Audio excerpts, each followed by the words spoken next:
여러분 모두 만나서 반갑습니다. 별로 반갑지 않으시군요. 저희 아이가 전역을 하고요. 작년에 전역을 하고 올해 다시 복학을 했는데, 제가 저희 아이에게 전역해서 집에 좀 있는 시간 동안에 질문을 했어요. 저희 아이 이름이 이낙인데 에녹이라는 뜻이에요. 그래서 야, 이낙아, 너의 꿈이 뭐냐?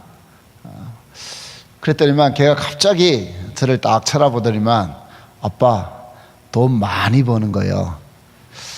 상당히 좀 실망을 했어요. 그래도 뭔가 좀 그럴듯한 대답을 하지 않을까 생각을 했는데, 한마디로 자기 꿈은 돈 많이 버는 거래요. 군대 갔다 와서 복학할 시간도 좀 남아 있어서 제가 DTS를 좀 가면 어떻겠냐, 훈련 좀 받았으면 좋겠다 그랬더니만 저희한테 하는 말이, 자기는 돈 벌어야 된대요. 그래가지고 아르바이트를 하겠다고 그러더라고요. 그래서 아르바이트를 했는데 차비 떼고 밥값 떼고 그러고 나니까 별로 남는 게 없는 거예요. 몇 달을 해보더니만 또 못하겠다고 때려치우고, 또 다른 것도 해보겠다고 하더니만 또 몇 달 하고 때려치우고 그런 시간들을 보냈어요. 그래서 6개월이 이제 다 돼서 복학할 때 돼서 제가 물어봤죠. 돈 많이 벌었냐? 그랬더만 돈 번 게 별로 없대요. 자기 용돈도 안 될 것 같다는 거죠. 왜냐하면 제가 그랬거든요. 학비는 네가 벌어가라. 복학할 때 학비는 네가 벌어서 가지 않겠나 했는데, 돈을 벌어보니까 잘 안 되나 봐요. 여러분, 제가 여러분들에게 여러분 꿈이 뭐예요? 라고 물으시면 뭐라고 답하고 싶으세요? 비전들이 있으시죠? 네, 있으신 분도 계시고, 대부분 분들은 그럴 것 같아요. 몰라요. 몰라요. 그러면서 속으로는 그럴 수 있겠어요. 그냥 속으로는 취직이나 되면 좋겠어요. 졸업이라도 무사히 했으면 좋겠어요. 다음 학기 등록금 걱정이라도 안 했으면 좀 좋겠어요. 참 꿈꾸기가 어려운 시대 속에 우리가 살아가고 있습니다. 점점 더 어렵다고 합니다. 그러니까 사람들 안에 꿈을 물어보는 것, 비전을 이야기하는 것, 젊은이여 열정을 좀 가지라고 앰비션에 대한 이야기도 나누는데, 사람들이 그런데 별로 관심이 없어요. 또 관심이 있어도 이게 잘 안 된다는 생각을 너무 많이 하고 있기 때문이죠. 여러분, 그런데 오늘 저녁에 제가 여러분들에게 좀 한 가지 이야기하고 싶은 것은, 많은 사람들이 요즘 드림을 얘기합니다. 그죠? 비전을 너무 많이 얘기해요. 그래서 맨날 비전 타령이에요. 또 어떤 사람들은 열정에 대한 이야기를 하죠. 그런데 여러분, 꿈은 참 좋은 거지만 그것은 내 원함에서 나와요. 내가 하고 싶은 것, 내가 이루고 싶은 것. 그렇죠? 비전도 마찬가지입니다. 내가 하고 싶은 것에서 출발해요. 그런데 성경 말씀을 우리가 읽어보면 비전과 드림 앞에 먼저 필요한 게 있어요. 그건 뭐냐면 콜링이에요. 부르심입니다. 부르심이 없는 꿈은요, 개꿈이에요. 그죠? 부르심이 없는 비전은요, 내가 하고 싶은 거죠.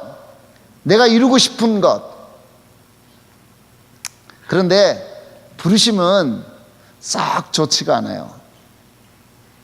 여러분, 예를 들어 여러분 목사님이 여러분에게 전화를 했어요. 우리 형제님, 꼭 이번 주에 만나고 싶습니다. 저를 좀 만나 주십시오. 교회로 좀 오세요. 그럼 여러분 무슨 생각이 들까요? 와, 바쁘신 우리 목사님이 나한테 전화했다. 야, 만난단다. 너무 좋아하시죠? 목사님은 너무 머니까 그럼 여러분 캠퍼스 간사님이 여러분한테 전화해가지고 형제님 꼭 할 얘기가 있습니다. 오늘 꼭 좀 만나주세요. 여러분 그러면 어떠세요? 막 간사님 밥 사주나 봐. 아니면 간사님 막 나 너무 좋아가지고 뭐 칭찬해 주려고 나를 부르실까? 이런 생각이 드세요? 아니면 왜 부르지? 틀림없이 MCO라고 부를걸? 응? 혹시 나보고 또 너 DTS 됐는데 간사하라고 그러는 거 아니야? 응? 아니면 뭐 너 요즘 왜 모임 안 나오냐고? 야단칠까? 요즘 묵상은 제대로 하고 있는지, 아니면 요즘 하나님과의 관계는 어떤지, 나인데 뭔가 좀 심각한 문제가 있는 걸 이야기하지 않을까? 만나기 전에 생각이 많겠죠. 그렇죠? 달려가고 싶은 마음보다 왜 나를 부를까 하는 생각이 더 많을 거예요. 솔직하게 여러분, 하나님이 여러분을 부르시면요,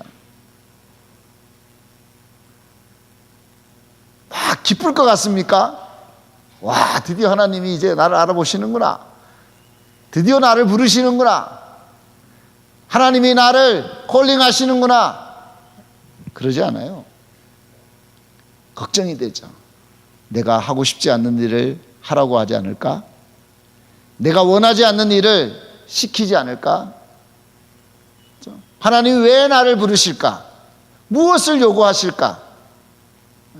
나에게 뭔가 더 헌신하라고 말씀하는 건 아닐까? 내가 진짜 하고 싶지 않는 그 일 하라고 주님 말씀하지 않을까? 그런 생각들이 우리 안에 있어요. 그래서 우리는 드림은 좋아합니다. 비전은 너무너무 좋아해요.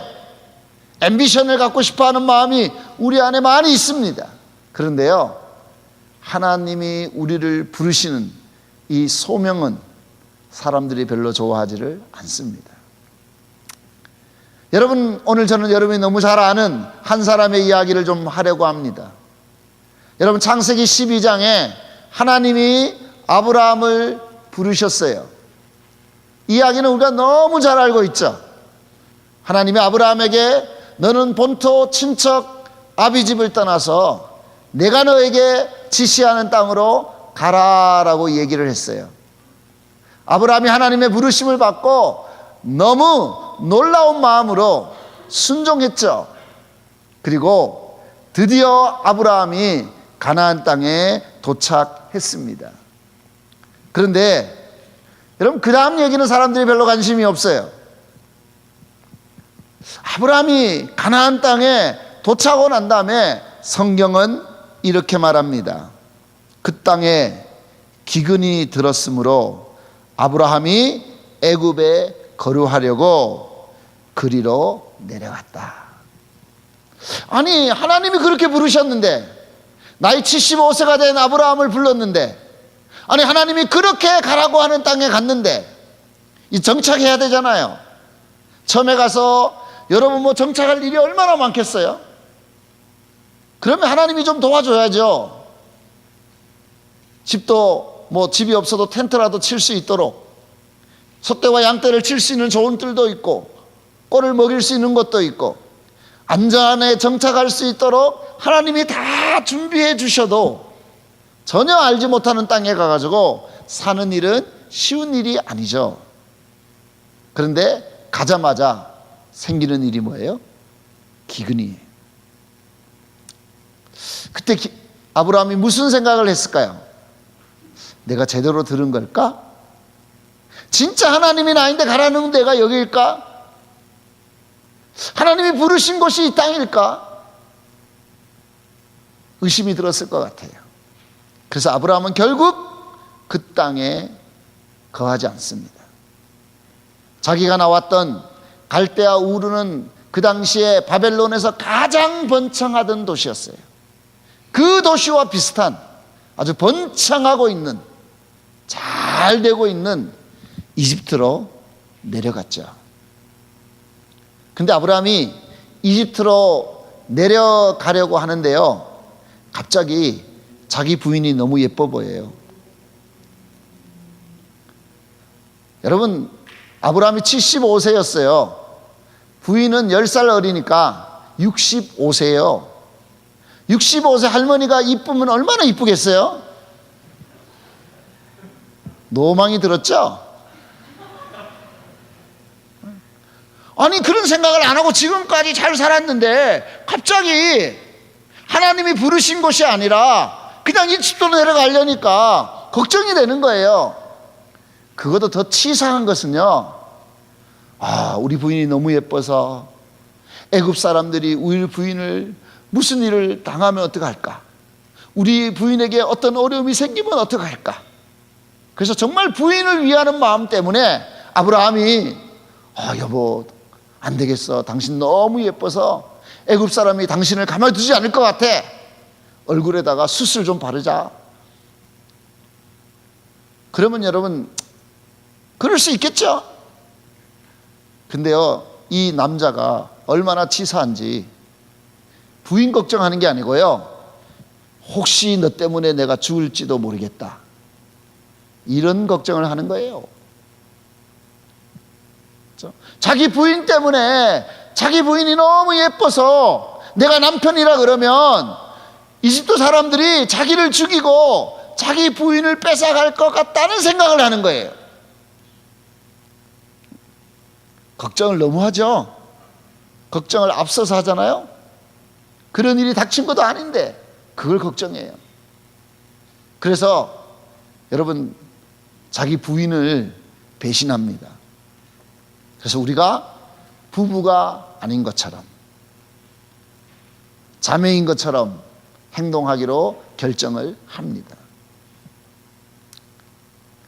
약속의 땅을 버리고 하나님의 부르심을 버리고 그러면서 자기가 살고 싶은 곳으로 내려가는 아브라함은 결국은 부인조차도 배신하는 거죠. 그리고는 이집트 땅으로 내려갑니다. 여러분, 염려하면요, 염려하는 일은 반드시 생깁니다. 걱정을 하면요, 걱정하는 대로 하나님이 그 일이 생기도록 하시는 것 같아요. 갑자기 그곳에 있는 애굽의 바로가 이 아브라함의 부인을 데려가죠. 부인인 줄 알았으면 안 데려갈 텐데 부인이 아니라고 하니까, 자기 누이라고 하니까 그냥 아브라함의 자매인 줄 알고 여동생인 줄 알고 데리고 가요. 하나님이 그때 이 일에 관여하십니다. 왜냐하면 사라의 몸이 더러워지면 약속의 자녀가 태어날 수가 없잖아요. 그래서 하나님이 이 애굽의 바로의 집에 큰 재앙을 내립니다. 그러다가 바로가 알게 되죠. 이 여자는 아브라함의 동생이 아니고 아브라함의 부인이라는 사실을 알게 됩니다. 여러분, 그런 일이 생기면 어떻게 됩니까? 저 같으면 이럴 것 같아요. 아브라함을 불러, 이 자식, 나쁜 자식, 네가 나인데 거짓말을 해? 너 때문에 내가 얼마나 큰 어려움을 겪은 줄 아냐? 아주 죽일 놈. 그리고 엄청난 곤장을 치겠죠. 그리고 쫓아내야 되잖아요. 다시는 우리나라에 얼씬하지 마라.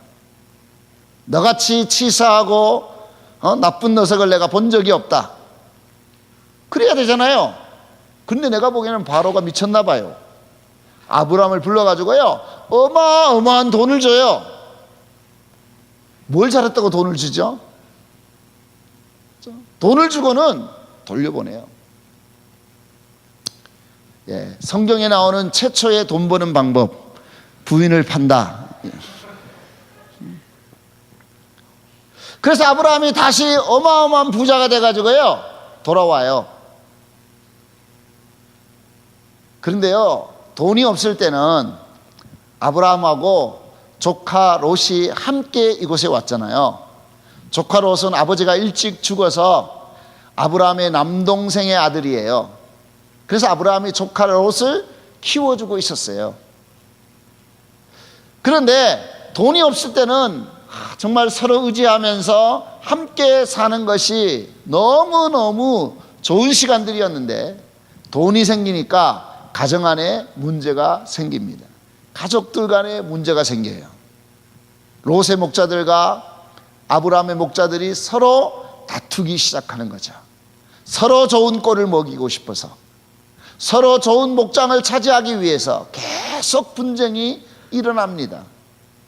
돈이 있다고 좋은 것만이 아니었죠. 아브라함이 할 수 없어서 조카 롯을 불러요. 그리고 하는 말이, 너가 동쪽으로 가면 내가 서쪽으로 가겠다. 너가 만약에 서쪽을 택한다면 내가 동쪽으로 가겠다.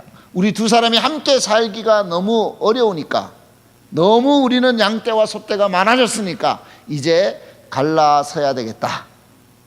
여러분, 그러면 우리가 다 상식적으로 조카가, 아유, 큰아버지 지금까지 저를 섬겨주셔서 너무 고맙습니다. 제가 이렇게까지 살게 된 게 다 큰아버지 덕이죠. 제 재산이 있겠습니까? 다 큰아버지 건데 큰아버지가 좋은 데로 가세요. 저는 젊었으니까 어디 간들 못 살겠습니까? 이래야 되잖아요? 아닌가요? 근데 이 싸가지 없는 조카가 큰아버지는 싹 무시하고 동쪽을 쳐다보니까 이 요단강이 흘러가는데요, 지금은 여러분 소돔과 고모라가 사해가 됐다고 그러죠. 죽은 바다가 됐지만, 그죠? 요단강물이 흘러가는 그쪽을 보니까 너무 살기 좋은 거예요. 얼마나 좋은지 하나님이 처음 만들었던 에덴 동산같이 좋아 보였대요. 그래서 그쪽으로 홀라당 가버립니다. 아브라함이요, 조카가 떠나니까 얼마나 외로웠겠어요. 그래도 의지하고 살았는데, 그래도 지금까지 서로 위로하면서 그래도 서로 살아왔는데, 의지하고 살았는데, 조카가 떠나니까요, 아브라함이 너무 외로워합니다. 힘들어합니다. 조카가 떠난 벌판에 멍하게 있죠. 근데 그때 하나님이 다시 나타나요. 그리고 아브라함에게 이렇게 말하죠. 아브라함아, 내가 선 곳에서 동서남북을 쳐다봐라. 내가 이 땅을 다 너와 내 자손에게 주겠다고 이야기를 합니다. 그리고 난 다음에 시간이 좀 한참이 지나고 났는데 이상한 소문이 들립니다. 조카 롯이 간 그 성에 이 5명의 왕들이 연합군을 만들고요, 외부에서부터 4개의 나라의 왕들이 연합군을 만들어 가지고 두 연합군 아래 싸움이 일어났어요. 한쪽은 4나라 왕들, 한쪽은 5나라의 왕들이 서로 목숨을 내걸고 싸우고 있는 거예요. 근데 하필이면 이 소돔과 고모라의 성의 왕들이 그 전쟁에서 패하게 됩니다. 그리고 이 4나라의 왕들이 와서 소돔과 고모라 성에 있는 모든 물건과 모든 사람들을 포로로 끌고 가게 됩니다. 그 중에서 도망 나온 한 종을 통해서 아브라함이 이 이야기를 듣게 돼요. 여러분, 저 같으면 이럴 것 같아요. 싸가지 없는 자식, 가니까 어때? 나 없이 잘 살 것 같았지? 봐라, 내가 없으니까 너 결국 안 되는 거야. 그럴 것 같은데 아브라함이 자기 집에 있는 모든 사람들을 불러 모아요. 남자들을 다 불러 모으니까 318명이 되죠.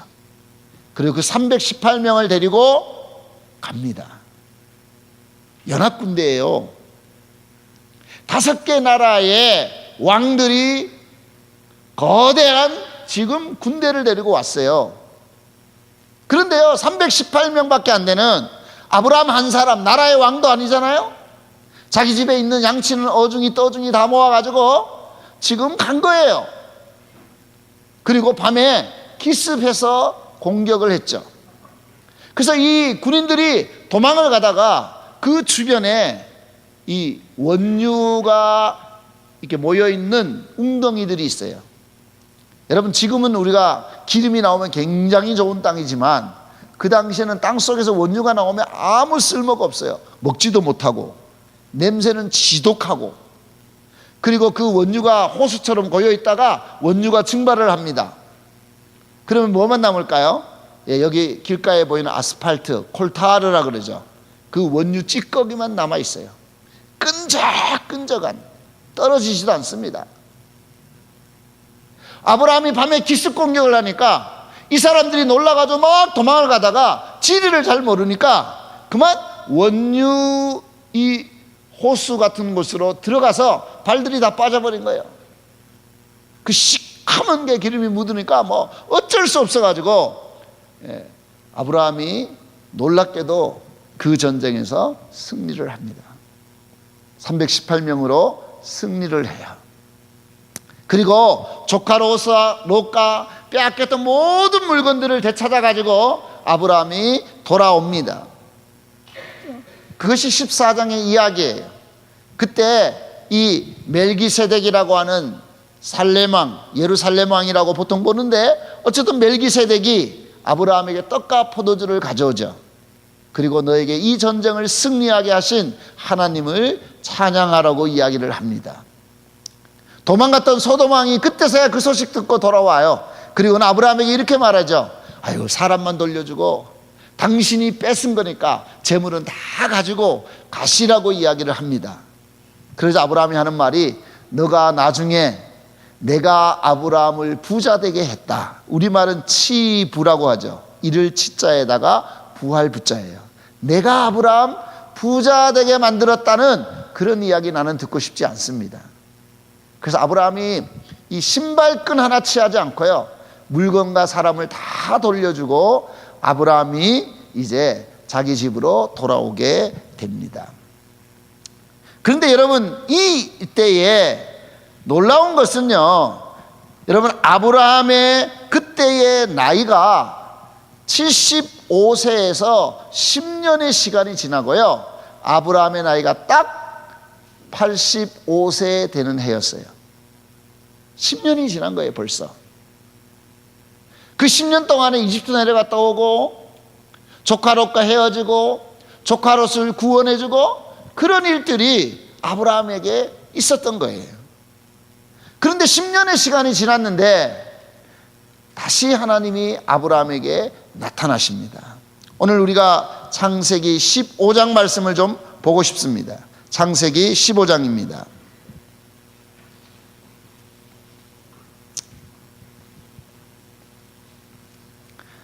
창세기 15장을 보면 이후에 여호와의 말씀이 환상 중에 아브라함에게 임하여 이르시되, 아브라함아, 두려워하지 말라. 나는 내 방패다. 여러분, 하나님이 아브라함에게 나타나서 하신 말씀이 뭐예요? 지금 아브라함이 방금 전쟁을 하고 돌아왔어요. 연합군대를 물리치고 왔죠. 연합군대가 이 십딘 골짜기에서 역청구덩이에 빠져가지고 놀라운 승리를 거두었어요. 크게 어렵지 않게 전쟁에서 이겼어요. 근데 아브라함에게 두려움이 있죠. 그 연합군대가 역청구덩이에서 빠져나와서 다시 자기를 공격해 온다면 아브라함은 그들을 이길 힘이 없어요. 요행이 밤에 공격을 했기 때문에, 기습 공격을 했기 때문에 군인들이 놀라가지고 사방으로 흩어지다가 그 주변에 있던 역청구덩이에 빠져서 이긴 거지, 아브라함이 전쟁을 잘했거나 싸움을 능숙하게 해가지고 이긴 게 아니었어요. 그러다 보니까 아브라함에게 늘 두려운 뭘까요? 다시 저들이 나를 공격해 온다면, 다시 저들이 쳐들어온다면 내 한 사람이 어떻게 저 많은 연합군을 이길 수 있을까? 근데 하나님은 아브라함에게 말하는 거예요. 아브라함아, 두려워하지 마라. 내가 너의 방패다. 내가 너를 지키는 사람이야. 내가 너를 보호해 주는 사람이야. 내가 너의 방패가 된다. 아브라함이 그 말씀에 참 위로가 됐을 것 같아요. 그 다음에 하나님이 더 놀라운 말씀을 합니다. 아브라함아, 나는 너의 지극히 큰 상급이다. 저는 이 말씀이 너무 좋아요. 근데 우리는 이 말씀을 잘 이해 못하는 것 같아요. 하나님이요, 아브라함에게 어마어마한 가장 큰, 지극히 큰 상을 줬는데요, 아브라함은요 하나님을 받았어요. 내가 너의 상이야. 놀라지도 않은 게 우리의 놀라움이죠. 뭐 이 정도는, 그죠? 뭐 하나님 정도는 늘 받고 사십니까? 아브라함이요, 받을 수 없는 최고의 것을 받았는데 하나님이 가진 어떤 게 아니에요. 하나님이 가진 어떤 능력이 아니에요. 하나님이 가진 어떤 물질이 아니에요. 아브라함은 그 하나님 자신을 선물로 받았어요. 아브라함아, 내가 너의 상급이야. 근데요, 아브라함의 반응이 여러분 같아요. 아브라함이 이러죠. 하나님, 그런 립싱크 말고요, 현찰을 좀 주세요. 현찰을. 뭐 맨날 말만 그러세요? 아니, 하나님 뭐 10년 전에 땅 준다더니만 동서남북 뭐 버라버라면서요. 근데 땅은 왜 한 평도 안 줘요? 아니, 하나님 하늘의 별과 같이 바닷가의 모래 같은 자식 준다며요. 내가 뭐 하늘의 별 같은 자식을 못 줘도 그 한 명이라도 좀 줘봐요. 굉장히 이성적이죠? 맨날 뭐 내가 너의 방패다, 나를 받아라. 저는 하나님이 필요한 게 아니고요, 현찰이 필요해요.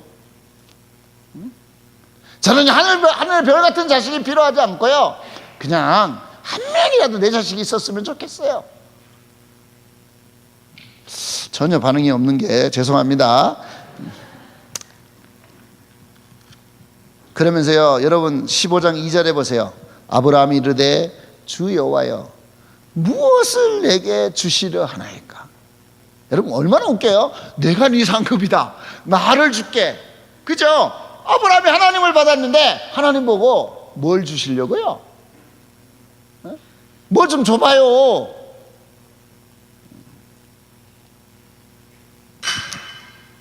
그러면서 자기 안에 있는 속마음이 나와요. 3절에 보세요.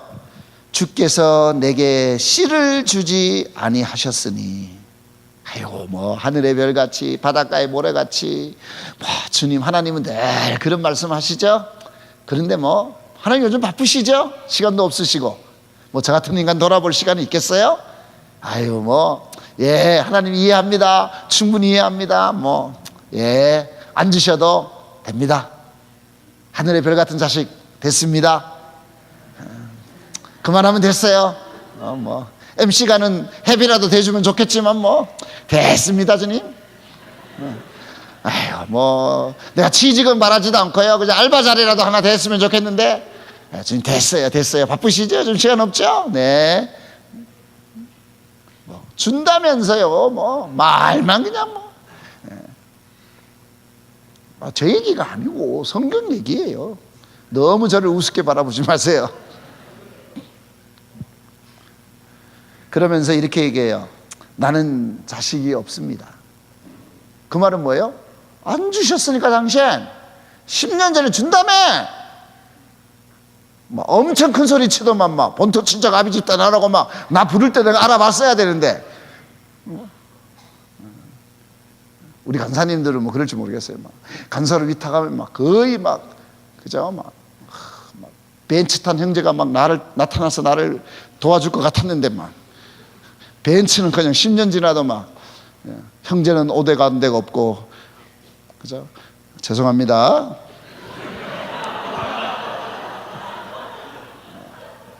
간사를 위탁을 따라봤어야 되는데 막 그때 막 하나님 막 다 주실 것처럼 그럴 때 내가 알아봤어야 되는데, 그러는 거죠. 나는 자식이 없습니다. 그래서 제가 그냥 다메섹 사람 엘리에셀을 양자로 삼을게요. 10년이나 지났는데 그럼 더 안타까운 건 뭔지 아세요? 부인이요, 이제 경수도 끊어졌어요. 지금까지 아기도 못 낳았지만, 그죠? 사람은 더 이상 아이를 낳을 수 있는, 여성으로서는 아이를 낳을 방법이 없는 단계까지 갔어요. 그러니까 아브라함 안에 뭐가 있어요? 안 되는구나. 10년 전에 하나님 얘기해서 내가 본토 친척 아비지 떠나가지고 부르심에 응답하면 하나님 뭔가 해줄 줄 알았는데, 될 줄 알았는데, 하나님만 열심히 찾으면 모든 문제가 해결될 줄 알았는데 10년 지났는데 해결되는 건 하나도 없어요. 더 어려워졌어요.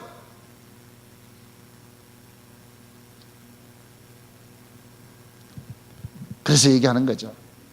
에휴, 이제는 끝났으니까 그냥 엘리에셀을 양자로 삼자. 여러분, 50년 뒤에 이 엘리에셀이요, 이삭의 결혼을 위해서 리브가를 데리고 오기 위해서 가죠. 그때 아브라함의 허벅지에다 손을 넣고 기도했던 그 충성스러운 늙은 종. 자기 집이, 여러분 여기 보면 다메섹이에요. 다메섹을 지나야 하란을 가거든요. 하란에 가서 리브가를 데려오잖아요. 낙타 10마리에다 어마어마한 재산을 줬어요. 나쁜 사람 같으면요, 하란까지 갈 필요 없어요. 자기 집으로 가죠, 그냥. 요즘처럼 경찰력이 있습니까? 그죠? 이때 우리나라는 지금 열심히 웅녀 할머니가 마늘 먹고 있을 때예요.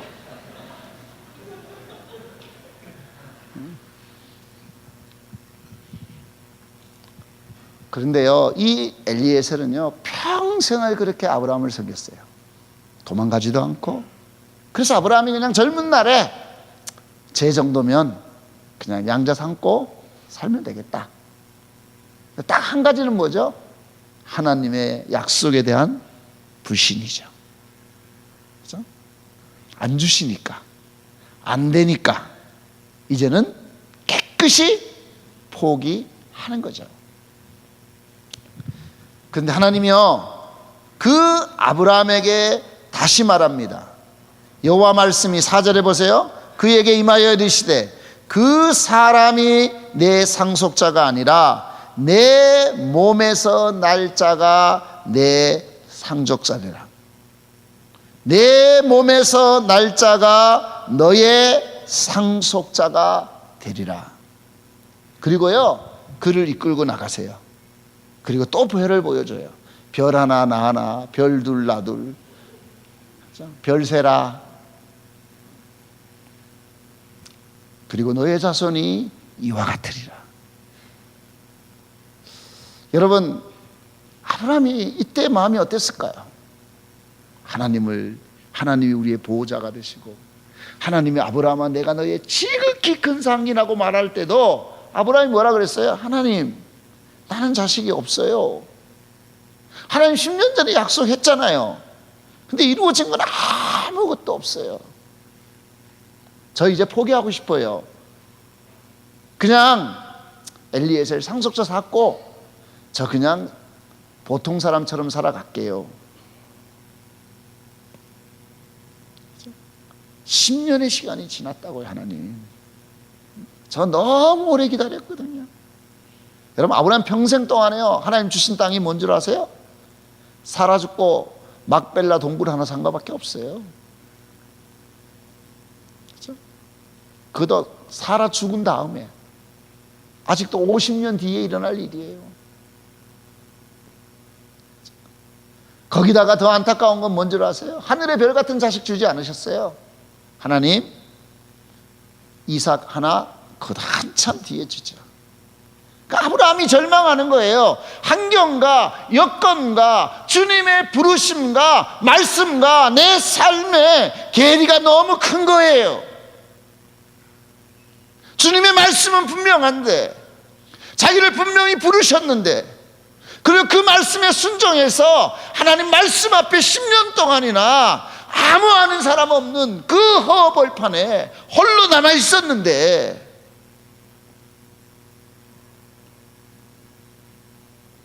그에게 남아있는 건 뭐예요? 아무것도 없죠. 조카도 떠나고. 그런데요, 하나님이 다시 그에게 나타나서 하시는 말씀이 여전하죠. 하늘의 별 세봐. 너의 자손이 이와 같을 거야. 저 같으면 하나님 됐습니다. 그만합시다. 됐네요. 제가 10년 쏘갔으면 되지 더 안 쏘습니다. 그리고 그냥 박차고 나갈 것 같은데요, 여러분 성경이 너무 놀랍게 이렇게 말합니다. 아브라함이 6절 보세요. 아브라함이 여호와를 믿으니.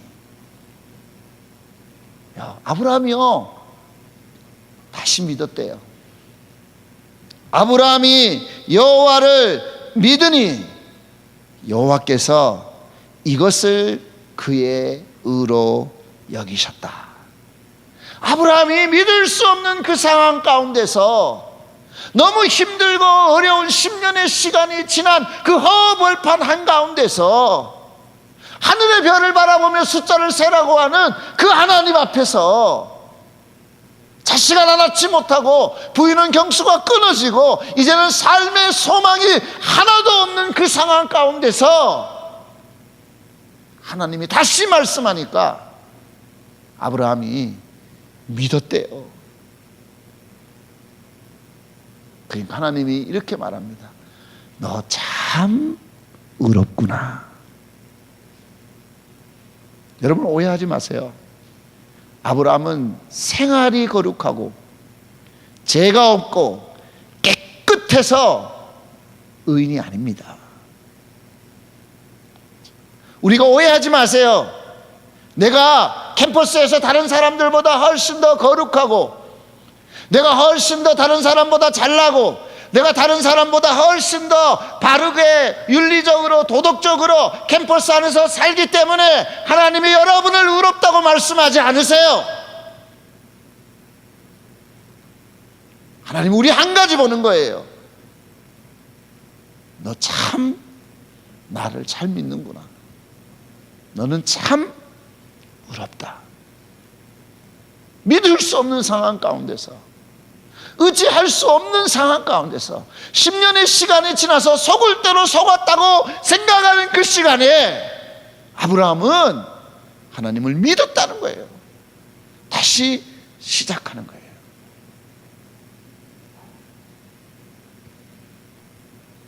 저도 캠퍼스 사역들을 하면서 또 선배들을 보면서 가끔씩 그런 이야기를 듣습니다.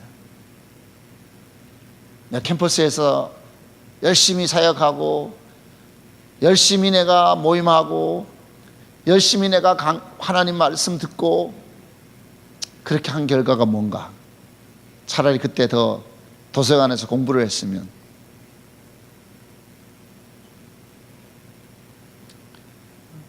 조금 더 시험이나 잘 쳤다면, 내신 성적에 좀 올려놨으면, 영어라도 조금 더 했으면, 아니면 뭐 열심히 알바해가지고 돈 벌어가지고 성전 재개발을 해야 되잖아요. 여러분의 몸이 성전이니까 성전 건축원금, 리모델링 헌금도 좀 써야 되겠지 않겠습니까? 쌍꺼풀도 하고 콧대도 높이고 외모도 가꿔야죠. 그랬으면 내가 더 좋은 데 취직했을 텐데, 내 인생이 더 잘 풀렸을 텐데, 내가 예수던 놈 만나가지고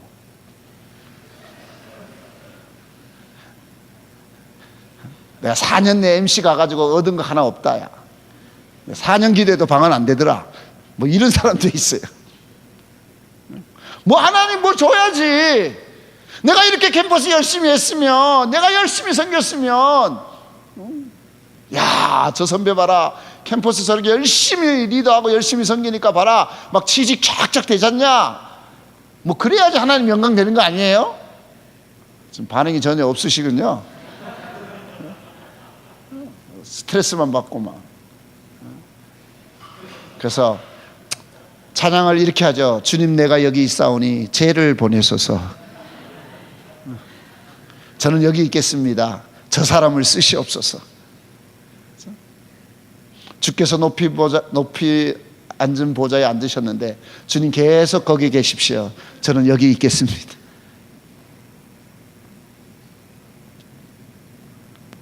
하나님이요, 아브라함의 그 믿음을 보고 계세요. 그리고 하나님이 이렇게 말씀하죠. 아브라함에게 너는 지금 이 3년 된 암소, 9절 말씀해 보세요. 3년 된 암연소, 3년 된 순양, 산비둘기, 집비들 가져와서 반을 잘라라. 그렇죠? 여러분, 짐승을 반을 잘라요. 여러분, 언약이라는 말은 자르다라는 말이에요. 그걸 짜게 놓는 거예요. 반을 쪼개 놓는 거예요. 그러면 그 땅바닥에 피가 거득하겠죠. 그러면 그곳에서 두 사람이 언약을 맺습니다. 그 쪼개진 짐승 사이에. 그 말은 뭐냐면 너 이 약속 어기면 너도 이 짐승처럼 죽는다. 그래서 짐승을 반 쪼개놓고 그 복판에서 두 사람이 언약을 맺습니다. 하나님이 아브라함에게 얘기하는 거예요. 3년 된 암소, 3년 된 순양, 3년 된 암소, 3년 된 암염소, 3년 된 순양을 가져다가 반을 쪼개고 기다려라. 그래서 아브라함이 기다려요. 하나님이 이제 진짜 이번에는 주는가 보다. 분명히 약속하시는구나. 10년 전에는 말로만 하시더만 이번에는 짐승 쪼개놓고 진짜 해보자. 그래서 이제 아브라함이 기다리고 있죠. 근데 하나님이 안 나타나요. 아무리 기다려도 안 나타나요. 솔개만 나타나요. 피냄새를 맡고 온 독수리가 그 쪼개진 짐승을 물고 가려고 하는 거예요. 아브라함이 막 새쫓다가 시간 다 보내요. 제 얘기가 아니고 성경 얘기라니까요. 막 새 쫓느라고 정신이 없어요. 막 그러다 보니까 막 해가 져요. 밤이 된 거예요. 캄캄한 밤이. 밥도 못 먹었지, 짐승 쪼개놨지, 막 새 쫓느라고 시간 다 보냈지. 막 도대체 하나님은 어디 계신 거예요? 왜 안 나타나는 거예요? 막 쪼개날 때는 언제들만 지금 밤이 캄캄하게 됐는데 새들도 집으로 돌아가는데 뭐 아브라함 뭐예요 지금? 그리고 있는데요, 하나님이요 아브라함을 잠들게 해요. 너무 피곤했죠 하루가. 그래서 아브라함이 잠을 자는데요, 잠을 자도 깊이 잠이 듭니다. 하나님이 아주 깊은 잠 가운데 들어가게 해요. 그리고 큰 흑암이 두려움 가운데 그에게 임합니다. 그리고 하나님이 그에게 말씀해요. 아브라함아, 너 반드시 알아라. 400년 뒤에 이 땅 준다. 그렇죠? 시간이 너무 길지 않아요? 400년 뒤에나?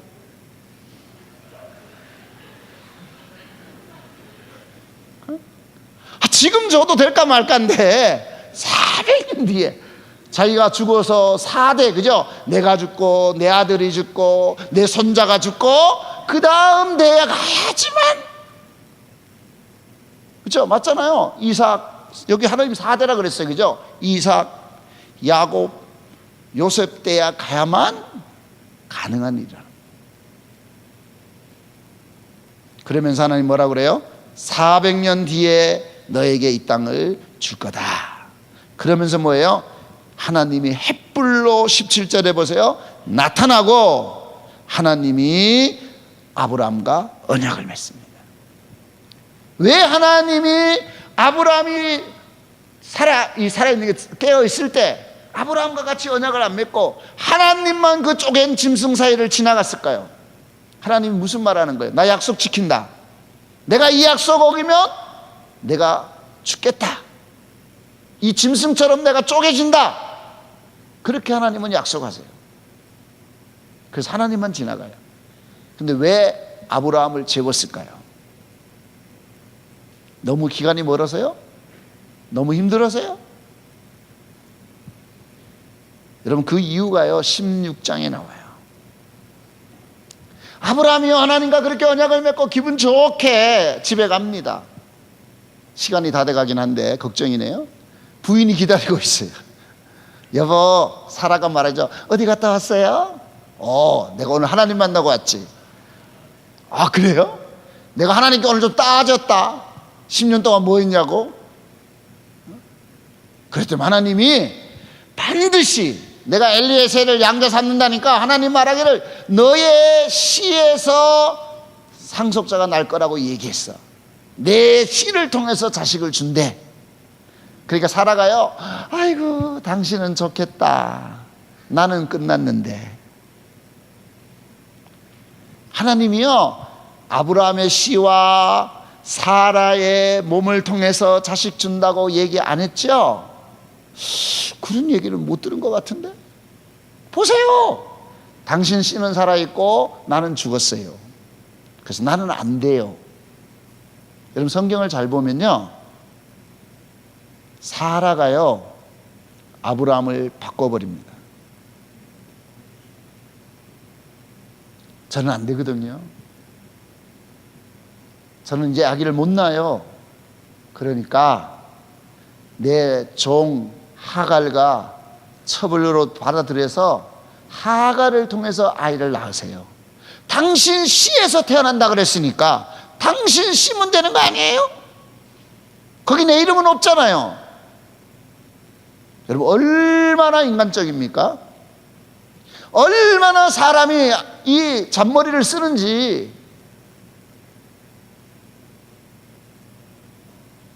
여러분 2절에 보면요, 아브라함이 사레의 말을 들었대요. 그리고 결국은 하갈을 취합니다. 그리고 하갈을 임신을 해요. 이 갱년기 사라가요, 배 내밀고 다니는 또 그 여자 꼴을 못 봐요. 저 여자 쫓아내! 이래가지고 막, 아니 아브라함이 막, 지금 임신한 여자를 어떻게 쫓아보내요? 나 저 여자하고 못 살아! 그래가지고 또 쫓아내요. 막 그러니까 여자가 또 도망가니까 막 천사가 나타나가지고 막 물 주고 막 살려주고 집에 들어가라고 그러고 막, 여러분 하늘과 땅이 난리가 나요. 자식만 놓으면 될 줄 알았는데 임신은 했는데 막 집안이 막 콩가루예요. 막 부인이 막 갱년기라서 쫓아내라, 데려오라, 가라, 오라 막. 지금 여러분 성경 처음 들으시는 거예요? 그리고요, 결국은 아브라함이 이스마엘을 낳습니다. 여러분 17장 말씀을 보세요. 17장 1절에 보세요. 아브라함의 나이가 몇 살입니까? 99세예요. 이스마엘을 낳을 때가 몇 살이었어요? 제가 10년 뒤에 임신하고 낳았다 그랬잖아요. 그래서 보세요. 16절에 몇 살입니까? 86세에 이스마엘을 낳았어요. 그러면 99세가 되려면 몇 년이 필요합니까? 몇 년이 필요해요? 13년. 13년요 하나님이 삐지셨어요. 하나님이 말이 없어요. 하나님이 햇불 사이에 언약을 줬잖아요. 너의 씨를 통해서 반드시 자식 준다 그랬잖아요. 근데요, 아브라함이 집으로 가서 하나님의 약속을 버리고요, 인간적인 방법을 취했어요.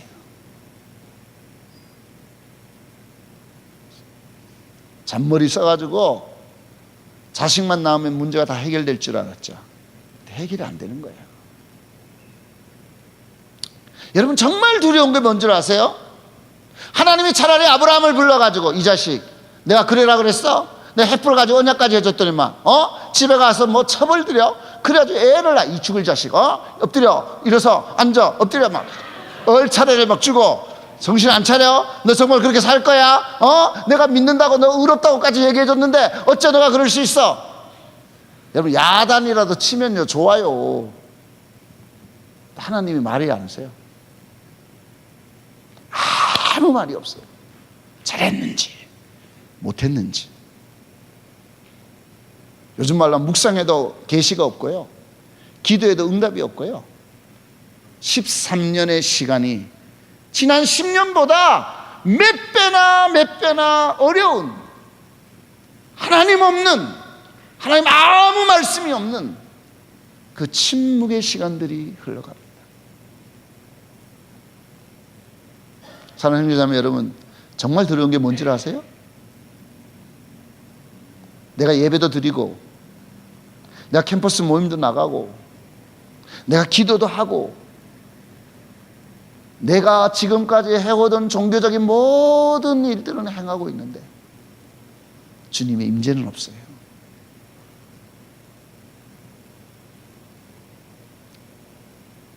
주님이 아무 말씀이 없어요. 기도가 허공을 치는 것 같고, 묵상은 그냥 습관인 것 같고, 목요 모임 와도 예배에 은혜가 안 됩니다. 말씀에도 아무 감동이 없어요.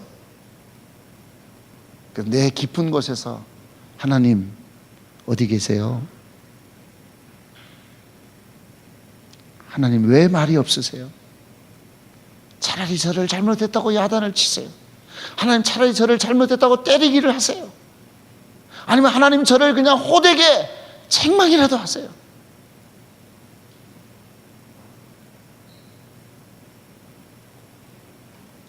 아브라함의 생애에 가장 힘들고 어려운 시간들이 지나갑니다.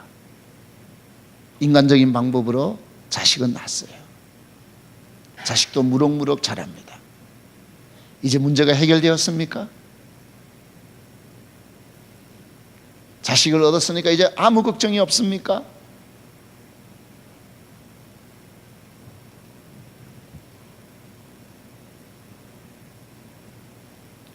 사랑하는 저는 여기 물어보고 싶어요. 리더들도 있으시죠? 4학년들도 있을 거예요. 취직만 되면 걱정이 없습니까? 공무원 시험 해가지고 합격해가지고 들어가면 걱정이 없습니까? 이제 여러분들이 성적 다 짰고 그냥 졸업할 수 있으니까 이제는 하나님 없어도 그냥 살아갈 수 있습니까? 하나님 말씀이 없어도, 하나님의 임재가 없어도, 내 기도가 허공을 치는 거고 그냥 종교적인 습관 가운데 빠져 있다고 할지라도 내가 기독교인이기 때문에 문제가 없습니까? 습관적인 종교 행위에 그거면 충분합니까? 내 인간이 원하는 것만 얻어내면, 내가 꿈꾸는 것만 받아내면, 그래서 이제는 내 삶에 모든 문제가 해결되어졌기 때문에 이제 하나님은 필요 없는 겁니까?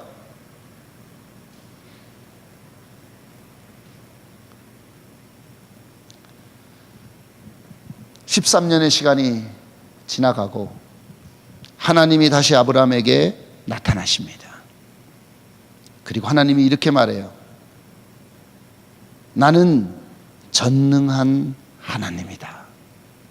여러분, 하나님이 나타날 때마다 계시하시는 당신의 계시는 너무너무 중요해요. 아브라함아, 내가 전능한 하나님이야. 네 부인의 경수가 끊어져서 아이를 못 낳는다고 생각하냐? 너의 부인의 이제는 삶이 불임이기 때문에 도저히 이제는 그것이 불가능하다고 생각하냐? 나는 엘샤다이야. 내가 전능한 하나님. 나는 능치 못할 일이 없는 하나님이라.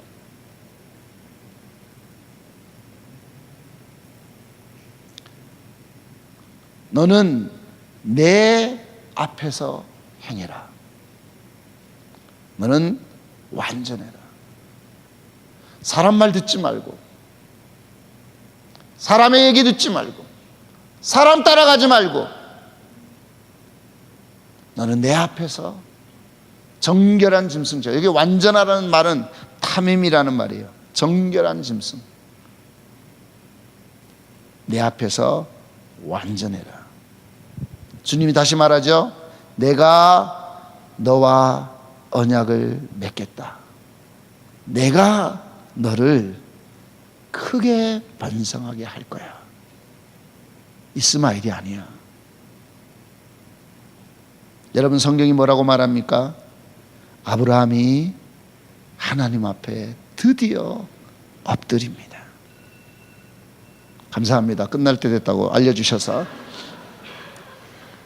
드디어 아브라함이 엎드려요. 얼마나 힘들었는지, 얼마나 어려웠는지. 하나님 없이 그 13년의 시간들이, 그러자 하나님이 아브라함의 이름을 바꿔주시고 다시 하나님이 할례의 언약을 맺게 하시고, 그리고 이제 하나님이 99세 된 아브라함에게 이삭을 주십니다. 사랑하는 형제자매 여러분, 비전, 드림, 앰비션 너무 좋습니다. 꿈꾸십니까? 그러나 먼저 필요한 게 있어요. 주님의 콜링이 없는 비전, 콜링이 없는 앰비션, 콜링 없는 꿈은 그것은 내 야망입니다. 그것은 내가 이루고 싶은 거죠.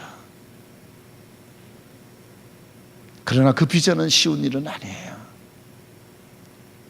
마지막 캠퍼스에 시간들이 되는 분들도 있겠지요. 또 어쩌면 이번 학기에 새로 들어온 신입생들도 있을지 모르겠어요. 혹시 여러분들 안에 하나님 없는, 내가 뭔가 내 야망과 내 계획과 내 꿈으로, 내 열정으로 내가 뭔가를 하려고 하는 인간적인 삶을 살아온 부분들이 있다면 이제는 주님 앞에 엎드릴 시간들입니다. 주님 앞에 다시 나가셔야 돼요. 그리고 주님, 저와의 언약을 회복시켜 주십시오. 새롭게 해 주십시오. 주님의 그 부르심을 다시 한번 저에게 허락해 주십시오. 같이 기도하겠습니다.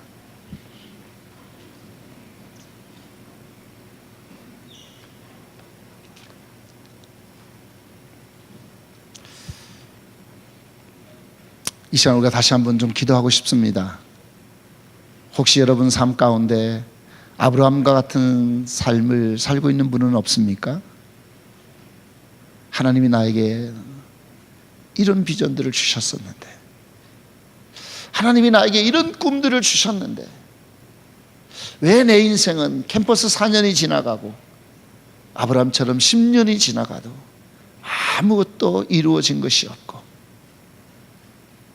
어쩌면 실패감에, 어쩌면 내가 지금 무엇을 하고 있는지도, 하나님의 그 부르심과 비전조차도 너무 희미해져서 혹시 내가 그것들을 잊어버리고, 그리고 아브라함처럼 주님, 저는 아무것도 없습니다, 자식도 없고, 아이고 이제 엘리에셀이라도 그냥 취해볼까 합니다. 그런 분들이 있다면 이날 다시 한번 주님 앞에 우리가 기도하는 게 필요할 것 같아요. 하나님, 제가 다시 주님의 그 부르심 앞으로 나가겠습니다. 주님, 제 안에 믿음 없음을 용서해 주십시오. 하늘의 별을 바라보며 다시 한번 하나님을 믿었던 아브라함처럼, 그리고 하나님, 너 참 의롭구나, 실패하지만 넘어지지만 그래도 주님, 너는 참 나를 믿고 따라주는 의로운 사람이라고 말씀하시는 그 음성을 내가 듣고 싶습니다.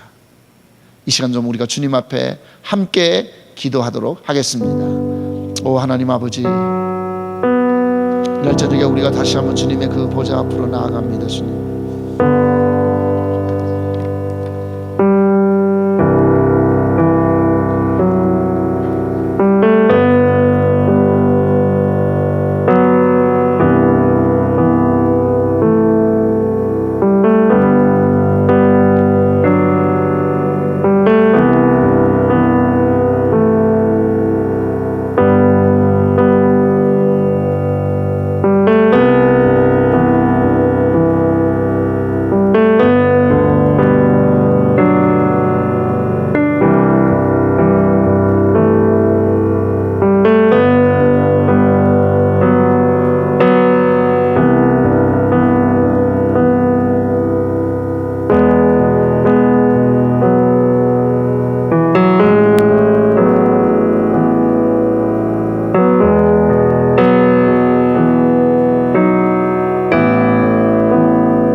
다시 한번 기도할 때에는 우리 각자에게 하나님께서 말씀하신 것들이 있을 줄로 믿습니다. 우리가 은혜의 자리에 나아갔을 때 하나님께서 너는 이런 사람이다, 내가 너를 이렇게 쓰겠다, 우리 각자에게 이런 말씀들이 있을 거라고 믿습니다. 하지만 우리가 그것들을 신뢰하지 않았던 것들, 그래서 뭔가 더디게 이루어지는 것 같고 뭔가 되지 않는 것 같음에 쉽게 잊어버린 그 모든 것들이 있다면 우리가 다시 한번 거슬러 올라갑시다. 다시 한번 기억하고 우리가 다시 한번 그것들을 신뢰한다고 우리가 고백합시다. 주님, 당신께서 나에게 말씀하신 그것들 제가 다시 한번 기억해내고 다시 한번 그것들이 내 삶 가운데 이루어질 것을 믿습니다 라고 우리가 입술로 고백하면 좋겠습니다. 이것이 바로 하나님께서 우리를 의롭다라고 하시는 것이라고 말씀해 주셨습니다. 혹시라도 그런 것들이 없으시면 주님, 제가 언제나 귀를 열고 기다리겠습니다, 말씀해 주십시오라고 기도하시고, 그런 것들이 있으신 분들은 다시 한번 주님, 그것들을 다시 한번 붙잡겠습니다. 주님, 당신을 신뢰합니다. 아무리 시간이 지났고 아무리 주위에서 뭐라고 할지라도 당신을 신뢰합니다라고 우리가 다시 한번 주님을 신뢰하시면서 입술로 고백하시면서 기도합시다.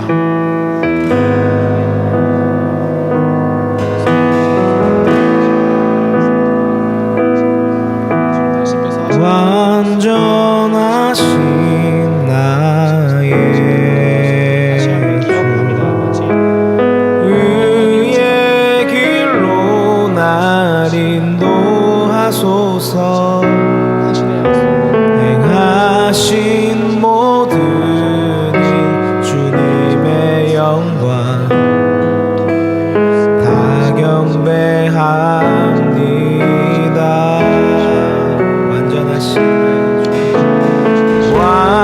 완전하신 나의 주,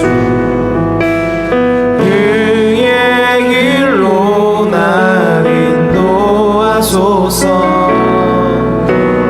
행하신 모든 일 주님의 영광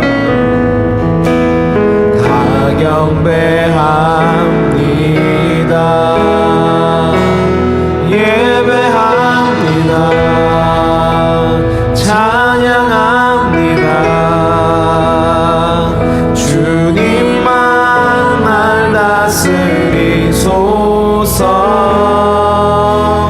예배합니다. 찬양합니다. 주님 홀로 높임 받으소서.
하나님, 우리가 당신을 신뢰합니다. 하나님, 당신께서 우리 각자 모두에게 계획이 있으시고 우리를 사랑하시고 우리에게 늘 말씀하신 것들, 우리에게 주신 그 약속들, 때로는 그것이 더디게 이루어지는 것 같고, 때로는 하나님이 안 계시는 것 같고, 때로는 잊어버리신 것 같을지라도 하나님, 당신께서는 절대 잊지 않으시고 당신의 그 큰 계획 속에서 그 모든 뜻들을 이루어 가심을 우리가 신뢰하기 원합니다. 우리가 바라는 것은 하나님, 당신께서 우리에게 말씀하신 그것들을, 네 주님, 당신을 신뢰합니다. 당신을 신뢰함으로 당신과 겸손히 동행하기 원합니다라고 매 순간 고백하기 원합니다. 아버지, 때로 우리가 우리의 꿈이 앞서고 내 욕심들이 앞선 그 모든 것 가운데에서 주님, 우리를 바로잡아 주시고 이 모든 시간들을 통하여서 다시 한번 하나님의 약속을 붙잡고 여호와만 바라는 우리가 될 수 있게 함께하여 주십시오. 귀한 말씀 주신 것 감사합니다. 다시 한번 당신을 신뢰합니다. 감사합니다. 주님, 예수님 이름으로 기도드렸습니다. 아멘.